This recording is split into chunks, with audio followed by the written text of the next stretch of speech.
మిర్యాలగూడ మాజీ శాసనసభ్యులు BRS party Miryalaguda నియోజకవర్గ ఇన్ఛార్జి నల్లమోతు భాస్కర్రావు ఆధ్వర్యంలో నల్లగొండ జిల్లా మిర్యాలగూడ పట్టణంలోని స్థానిక ఆర్టీఓ కార్యాలయం నందు 22న ఉదయం 10 గంటల నుంచి మధ్యాహ్నం 1 గంట వరకు రాష్ట్ర ముఖ్యమంత్రి రేవంత్ రెడ్డి రైతు రుణమాఫీ పట్ల అవలంబిస్తున్న వ్యతిరేక విధానాలపై తీవ్రంగా నిరసిస్తూ ఎలాంటి ఆంక్షలు లేకుండా రైతులందరికీ 2 లక్షల రుణమాఫీని వెంటనే అమలు చేయాలని డిమాండ్ చేస్తూ ఆర్టీఓ కార్యాలయం ముందు ధర్నా ద్వారా నిరసన కార్యక్రమాలు చేపట్టి అనంతరం ఆర్టీఓ కార్యాలయంలో వినతి పత్రం ఇవ్వడం జరిగింది.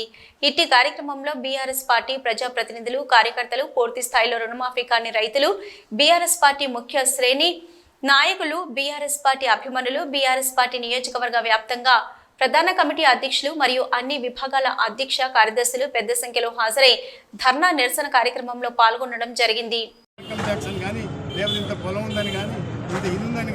ఒకరికి మళ్ళీ ఎక్కువ తక్కువ ఇద్దరు కుటుంబంలో ఇద్దరుకుంటే ఈయనని కానీ ఎక్కడ పెట్టలేదు. మొత్తం అందరికీ రుణమాఫీ చేస్తామని చెప్పిన కాబట్టి దాని ప్రకారం కట్టుబడి ఉండి ఇవాళ మొత్తం రుణమాఫీ చేయాలి. మళ్ళీ ఏఓల చుట్టూ ప్రజల చుట్టూ వాళ్ళ పనులు వదిలిపెట్టి ఇప్పుడు నాట్ల సమయంలో రైతాంగం అంతా కూడా పనులు వదిలిపెట్టి వాళ్ళ చుట్టూ తిరిగితే మీకు ఈ టైం అంతా గడిచిపోయి ఎంతో తప్పుద్దనేది అనుకున్నావు. కానీ అసలు తప్పనీయం వెనకాల బీఆర్ఎస్ పార్టీ ఉద్యమం చేసి రైతాంగంలో మాఫ్ అయ్యేదాకా మేము అందరం కూడా గట్టిగా దాన్ని మొత్తం అందరికి మాఫీ అయ్యేదాకా ఎమ్మడిపడి అది మాఫీ చేయడానికి రైతాంగానికి తోడ్పాటుకుంటున్నాం. ఎందుకంటే తెలంగాణ రైతం బాగుంటేనే ఇవాళ సుభిక్షంగా ఉంటేనే కేసీఆర్ గారి నాయకత్వంలో ఇవాళ మొత్తం భారతదేశంలో స్థానానికి అగ్రికల్చర్ మన స్థానానికి తెలిగిపోయినాం. మళ్ళీ ఇవాళ మీరందరూ కూడా ఎందుకంటే ఒక సిగ్గు చేటు మట్టి దగ్గర పోయి చెప్తే సన్నాలకే ఇస్తాం, దొడ్డుళ్ళకి ఇద్దామని అంటే అంత అసహ్యం ఇవ్వాలి. రైతాంగం ఏ ఓటైనా పండించుకుంటున్నాం, సబ్సిడీ ఇస్తుంది, సన్నా దొడ్డు అని చెప్పలేదు. ఇవాళ సన్నాలు మన రైతులు ఆ సన్నాలు పండే కాడ మొత్తం ఇల్లే కొంటాయి, నువ్వు ఏమి చెప్పలేదు. కానీ అయితే అప్పుడు ఆ మంత్రి ఏమన్నాడంటే అయితే మంచిదే కదా, మాకు అది కూడా తప్పిపోతుంది కదా, మాకు ఆ బాధ లేకుండా పోతుంది కదా, సబ్సిడీ ఇచ్చే బాధ లేకుండా. అందుకని మీరు చేసే ఆలోచన రైతాంగానికి మంచి జరిగే ఆలోచన తెలంగాణ రాష్ట్రానికి మీరు పదవి ఉన్నందుకు తెలంగాణ రాష్ట్రానికి మంచి జరగాలని చెప్పి మీరు అన్ని ఆలోచన చేసుకుని సక్రంగా ఏదైనా ఈ రైతు రుణమాఫీని ఎమ్మటే అమలు చేయాలి. రైతు భరోసా ఎమ్మటి ఇవ్వాలి. ఎందుకంటే నాట్లు అయిపోతున్నాయి.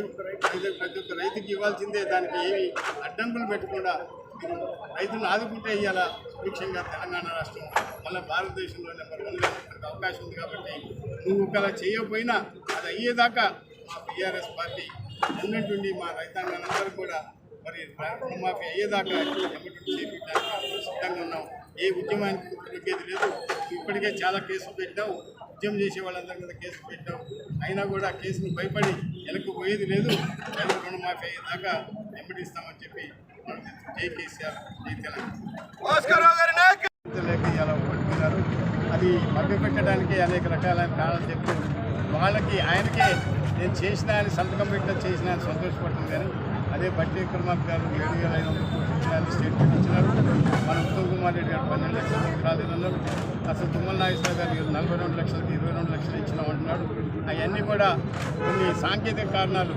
అంటే బీఆర్ఎస్ ప్రభుత్వంలో ఒకేసారి మేము మాఫ్ చేసిన 4 సార్లలో నేను చెప్పిన కాడికి ₹1,00,000 మరి 17,000 మంది రైతులకు మేము చేస్తే మరి ఇలా ఆయన అది విషయం దృష్టిలో పెట్టుకోకుండా మరి మొత్తం 42 లక్షల మందికి ఇలా మరి 18,000 కోట్లు ఎట్లా జరిగితే మరి ఆయన ఆలోచన చేయాల్సి అది ఆ విషయం కూడా చిన్న విషయం.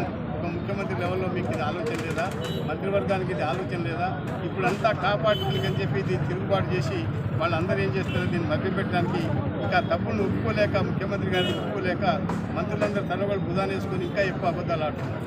ఎందుకంటే వ్యవసాయ శాఖ మంత్రికి సంబంధించిన విషయంలో ఆయన 22 లక్షల మందికే మేము ఇప్పుడు వేసినాం. మరి మిగతాది మేము తొందరగా ఇంకా మిగతా వాళ్ళందరినీ కూడా పూర్తి చేస్తాం. ఏమీ తప్పులు లేకుండా ఏ ఓళ్ళు నియమించినాం వాళ్ళందరూ ఇంటికి తిరిగి సర్వే చేస్తారంటే ఆ ఏ ఓళ్ళ దగ్గర పోతే వాళ్ళు మాకేం తెలియదు అంటారు, బ్యాంకర్స్ దగ్గర పోతే మాకేం తెలియదు అంటారు. అందుకనే నిర్దిష్టంగా ఒక ప్రణాళిక రూపొందించండి. అసలు ఎవరి దక్కర్లేదు. మీ దగ్గర రైతుల యొక్క లోన్ మరి పరిణామం మీ దగ్గర ఉంది కాబట్టి దీనికి ఇన్కమ్ ట్యాక్స్ అక్కర్లేదు, దేని అక్కర్లేదు. ఆ రోజు మీరే నిబంధన పెట్టలేదు. దీనికి రేపు రైతు భరోసాకు పెడతాను అంటున్నావు, కానీ దీనికి మొట్టమొదటిలో రుణమాఫీకి ఆ విధంగా పెట్టలేదు. గోల్డ్ లోన్ మీద కూడా ఇస్తాను మొట్టమొదటి తెలియక ఆవేశపడి గోల్డ్ లోన్ కూడా ఇస్తాను. కానీ రైతు రుణమాఫీ అది నువ్వు చేయాల్సిన బాధ్యత నీకుంది. దాంట్లో పెద్ద ఇదని కాదు. ఎవరైతే బ్యాంకులో 2 లక్షల రూపాయల లోన్ ముందు తీసుకున్నారో వాళ్ళందరికీ మాఫీ చేస్తాను ఆ రోజు మీ ముఖ్యమంత్రి గారు చెప్పినావు కాబట్టి దాన్ని ఇవాళ పూర్తిగా అమలుపరచడానికి బాధ్యత. ఎందుకంటే గందరగోళంలో ప్రజలు నెట్టకుండా ఎమ్మటే తక్షణమే అది పూర్తి చేయడానికి మీరు అందరూ కూడా అన్ని రకరకాల కనీసం 4 మంత్రులు 4 రకాలుగా మాట్లాడితే ప్రజలు మిమ్మల్ని అసహించుకున్నారు.